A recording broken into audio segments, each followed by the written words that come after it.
Hai, selamat datang ke channel YouTube Jurnalis Muda. Sebelum kita mula, jangan lupa klik butang like dan subscribe di bawah.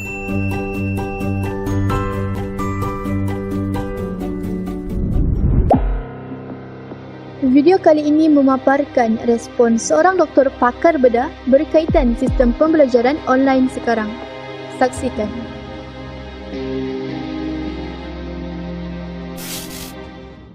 Hi, my name is Dr. Robert Anthony. I'm a child surgeon in Bangalore, but I'm here today talking as a parent and as someone who's very interested in the school system for our children. I recently saw a forward in one of the parents' groups, and I just want to read the first few lines so that you get the context of what I'm going to talk about. This is written by a parent with no name. It said that online classes by private schools has exposed the poor quality of teachers across the country. Parents are now able to see teachers teaching on a real-time basis, and we are shocked at the way the teachers communicate and teach. The poor pronunciation, spelling errors, the harsh tone of voice, and the lack of warmth and the lack of friendliness in teachers has outraged many parents. Questions are now also being raised about the high fees that they charge and the value delivered in return. I just want to share my thoughts on this.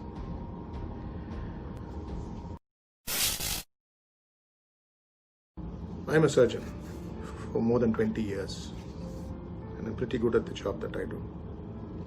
But even now, when a parent requests me, when I'm about to operate on their baby, and they say, "Doctor, I want to come inside the operating theatre to see how the surgery is done on my child," the answer is a clear no.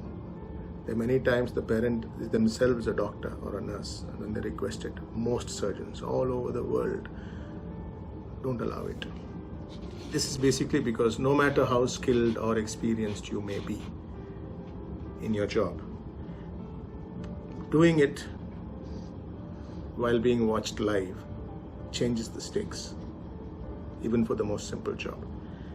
And as a parent, we teach our children at home in the evening for 1 or 2 hours, and teaching them one-on-one, I'm sure we're able to give a lot of warmth and keep a gentle voice and teach them as a one-on-one relationship.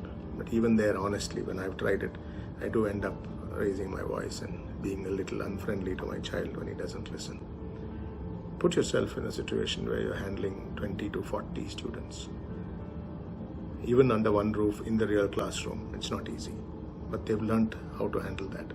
And suddenly now, they're having to teach 20 to 40 children online, each child in their own home, and most children having a parent sitting next to them, and the teacher knowing that they're being watched by these teachers. It is a different world. I'm not making excuses for some of the teachers who you saw.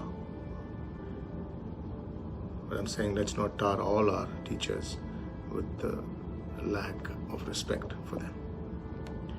As about the poor pronunciation, trust me, in most of these prestigious tuition centers which teach our older children for IIT or the NEET or the other exams, most of the highly sought teachers are not the ones with the best pronunciation. They're the ones who are able to give their concepts clear to the children. In fact, the children prefer to listen to them because they're able to learn much faster. Even in my own work situation, there are some doctors who are terrible in their pronunciation. Trust me, terrible.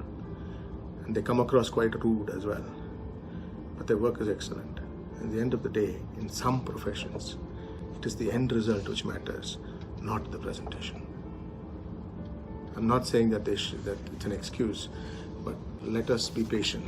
And they are learning. And let's look at the whole picture which they're doing. Teachers in almost all the schools are generally trained professionals.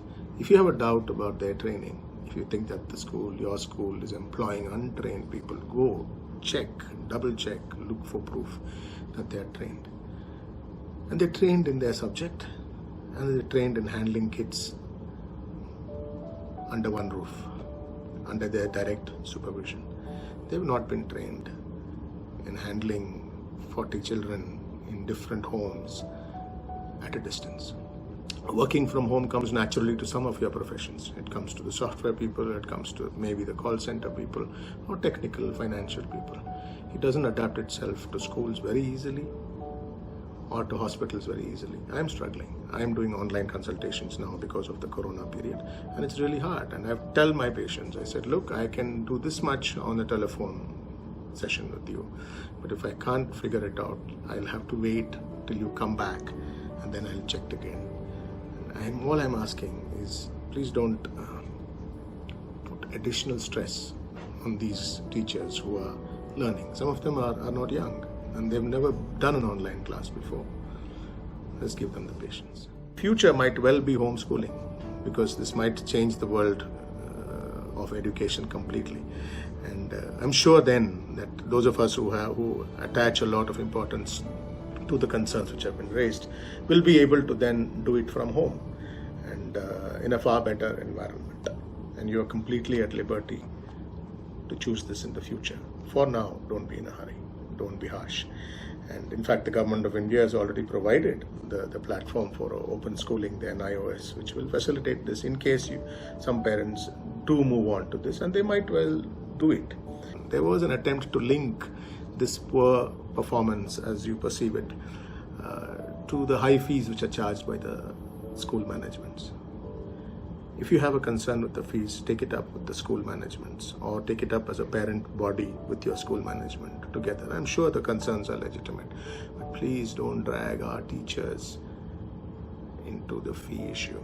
They are not part of that problem. They are not part of that issue. In fact, in this country, teachers are generally not paid well, and we have to really hang our heads in shame sometimes that compared to the Western world, teachers may not be treated as well in this country. And therefore, to link the high fees to the teacher's pronunciation is a bit harsh. We come from a country where teachers are respected greatly, and Guru Devo Bhava is what we learnt with. Corona probably is changing that, but I think that's because of the anxiety which everybody is facing. Our children are facing the anxiety. It's a world they've not understood at all, of not being able to go out or to meet their friends. They are in isolation at home without meeting their best friends and running on the field and getting their energy out. Our parents are under the same anxiety. Our work, our home situation, and the fear for our children's future. I'm sure the parents are anxious as well. That may be what is fueling some of this anxiety collectively. Our teachers also are at anxiety levels which are unparalleled before, because they are now learning to teach with every child having a parent like a helicopter hovering around the child. My honest suggestion, if your child is taking online classes, get them a headphone which shuts out the rest of the home environment. Let the child focus on the class. If you are next to the child throughout the lecture, your child is not going to focus on the class. He's also wondering what you are doing there. He's looking at your expressions, and if you hear something which you don't like and you shake your head in a disparaging moment, he will understand that, and he will also not pay respect to what he's learning. In conclusion, let's come out of this together, but please, please don't tar all our teachers across this whole country in one brush and smear the name. Let us fight this together and come out of this together.